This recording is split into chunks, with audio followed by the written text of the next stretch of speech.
Hello বন্ধুরা, Susmita kitchen আপনাদেরকে স্বাগতম। আজকে চলে এসেছি নতুন একটা রেসিপি নিয়ে, খেসারি শাকের চচ্চড়ি।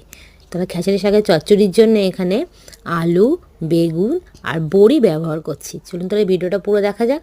প্রথমে কড়াইতে তেল গরম হয়ে গেলে 5 ফোড়ন দিয়ে দিতে হবে। 5 ফোড়ন দিয়ে তারপর আলুগুলো দিয়ে দিতে হবে।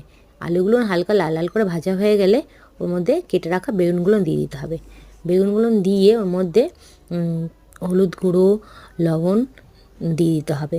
দিয়ে ওর মধ্যে কাঁচা লঙ্কা দিয়ে দিতে হবে। আমি এখানে শুকনো লঙ্কা ব্যবহার করলেও হয়, আমি এখানে কাঁচা লঙ্কা ব্যবহার করেছি। আমি এখানে 4টে কাঁচা লঙ্কা দিয়েছি। দিয়ে ভালো করে ভাজা ভাজা হয়ে আসলে এবার কুচানো শাকগুলো ওর মধ্যে দিয়ে দিতে হবে। দিয়ে একসাথে ভালো করে নেড়ে নিতে হবে। নাড়ার সময় নাড়ানোর সময় যখন হালকা ভাজা ভাজা হয়ে আসবে, তখন এটাকে সামান্য একটু জল দিতে হবে। জল দিয়ে ওর মধ্যে ভেজে রাখা যে বড়িগুলো ছিল, সেই বড়িগুলো ওর মধ্যে দিয়ে দিতে হবে। দিয়ে ভালো করে নাড়তে হবে।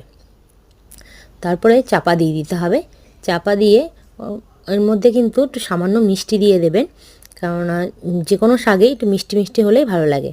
মিষ্টি দিয়ে ভালো করে যখন জলটা শুকিয়ে আসবে, ভালো করে নাড়িয়ে নিলেই রেডি আমাদের খেসারি শাকের চচ্চড়ি। এই রেসিপিটা কিন্তু খুবই খেতে সুন্দর।